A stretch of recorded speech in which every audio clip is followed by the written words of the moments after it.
क्या आप कभी कल्पना कर सकते हैं कि कोई पुत्र अपने पिता की खोपड़ी खाकर त्रिकालदर्शी बन सकता है? महाभारत का एक ऐसा रहस्यमय चरित्र जो कि महाभारत का सारा सच जानकर भी मौन रहा। भगवान श्री कृष्ण को इस रहस्यमय चरित्र को श्राप क्यों देना पड़ा? आइए आज के इस वीडियो में हम इसी रहस्यमय चरित्र के बारे में जानेंगे। राधे राधे, ब्रजधाम चैनल में आप सबका स्वागत है। महाभारत में एक ऐसा रहस्यमय चरित्र भी है जो कि पांडवों का भाई होते हुए भी सबसे अलग और सबसे भयानक और कठिन तपस्या के लिए जाना जाता है। कहा जाता है कि उसने अपने ही पिता की खोपड़ी से बने पात्र में भोजन करके त्रिकालदर्शी होने की शक्ति पाई। वह सब कुछ जानते हुए भी महाभारत के अनकहे सच पर मौन रहा। आखिर कौन था वह और क्यों भगवान श्री कृष्ण को उसे श्राप देना पड़ा? समय समय पर महाभारत युद्ध की ऐसी घटनाएं सामने आ जाती हैं जिससे लगता है कि क्या सच में ऐसा हुआ था। महाभारत की हर बात, घटना और विचार आज भी लोगों के लिए आश्चर्य का कारण बने हुए हैं। महाभारत से जुड़ी सबसे रोचक परंपराओं में बताया जाता है कि भगवान श्री कृष्ण के अलावा सबसे छोटे पांडव सहदेव को भविष्य का असाधारण ज्ञान था। वे उन घटनाओं को समझते थे जिन्हें दूसरे नहीं देख सकते, इसलिए उनको त्रिकालदर्शी कहा गया। वे उन सच्चाइयों को जानते थे जो सब कुछ बदल सकती थी, और फिर भी सहदेव चुप रहे। आखिर क्यों? इसका उत्तर महाभारत की सबसे रहस्यमय कहानियों में छिपा हुआ है। आइए जानते हैं। परिवार के अभिमन्यु, घटोत्कच जैसे योद्धाओं को वीर गति मिलती देखकर भी सहदेव ने आखिर क्यों कुछ नहीं किया? जब लोग महाभारत की चर्चा करते हैं तो सहदेव का नाम सबसे अंत में लिया जाता है।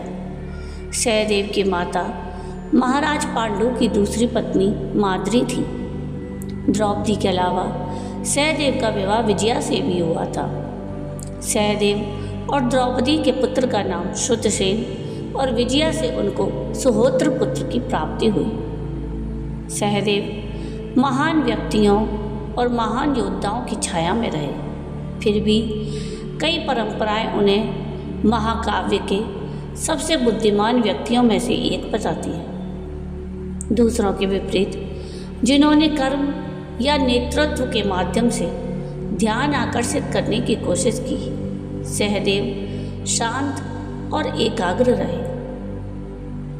एक प्रचलित कथा के अनुसार सहदेव ने अपने पिता पांडु से जुड़ी एक दिव्य घटना के माध्यम से भूतकाल, वर्तमान और भविष्य का ज्ञान प्राप्त किया, जिससे वह त्रिकालदर्शी बन गए थे।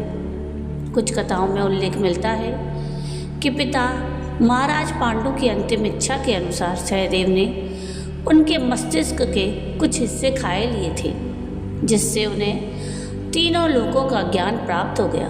सहदेव जानते थे कि विनाशकारी महाभारत युद्ध का अंत क्या होगा, किंतु भगवान श्री कृष्ण ने उन्हें यह रहस्य किसी को ना बताने के लिए कहा था।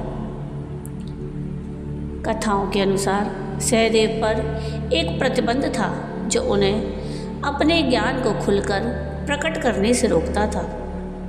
बताया जाता है कि त्रिकालदर्शी सहदेव को भगवान श्री कृष्ण ने श्राप दिया था कि अगर उन्होंने भविष्य की घटनाओं के बारे में किसी को भी जानकारी दी तो उसी क्षण सहदेव के प्राण चले जाएंगे।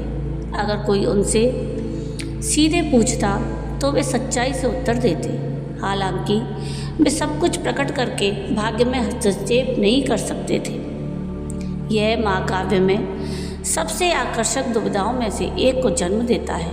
कल्पना कीजिए कि इतिहास के सबसे बड़े प्रश्नों के उत्तर आपके पास हैं, फिर भी आप उन्हें साझा करने में असमर्थ हैं। अब सवाल उठता है कि अगर सहदेव भविष्य जानते थे तो उन्होंने महाभारत के युद्ध को क्यों नहीं रोका? महाभारत बार बार यह संकेत देता है कि कुछ घटनाएं सामूहिक चुनाव, कर्म और भाग्य से उत्पन्न होती हैं। दुर्योधन का लोभ, शकुनी का छल और शांति का बार बार अस्वीकार करना संघर्ष का मार्ग प्रशस्त करता है। सहदेव मंजिल को जानते थे, किंतु यात्रा सभी संबंधित लोगों की थी। परिणाम जानने से हमेशा उसे रोकने की शक्ति नहीं मिल जाती। सहदेव की भविष्य दृष्टि भी कुछ निश्चित सीमाओं और परिस्थितियों से बंधी हुई थी। वे सर्वज्ञ नहीं थे कि हर समय, हर व्यक्ति और हर घटना का ज्ञान उन्हें स्वतः हो जाए। उनकी दिव्य दृष्टि तभी सक्रिय होती थी जब वे किसी विषय विशेष के बारे में जानने की इच्छा या जिज्ञासा रखते थे। दूसरे शब्दों में, सहदेव केवल उसी विषय का भविष्य या रहस्य देख सकते थे जिसकी ओर उनका मन और ध्यान जाता था। इसलिए यह संभव है कि उन्होंने कभी कर्ण की वास्तविक पहचान या अपनी माता कुंती के अतीत के बारे में जानने का प्रयास ही न किया हो। अगर उनके मन में इस विषय को लेकर प्रश्न उत्पन्न नहीं हुआ तो उनकी भविष्य दृष्टि के माध्यम से इस रहस्य का उद्घाटन भी नहीं हुआ। तो ये थी महाभारत के सबसे रहस्यमयी चरित्र की एक छोटी सी घटना। आपको आज का ये वीडियो कैसा लगा, कमेंट करके ज़रूर बताइएगा। और अगर आपको आज का ये वीडियो पसंद आया हो तो प्लीज़ इसको लाइक शेयर ज़रूर कीजिएगा और प्लीज़ मेरे चैनल को सब्सक्राइब कीजिएगा और कमेंट में राधे राधे ज़रूर लिखिएगा। वीडियो पूरा देखने के लिए थैंक यू। राधे राधे।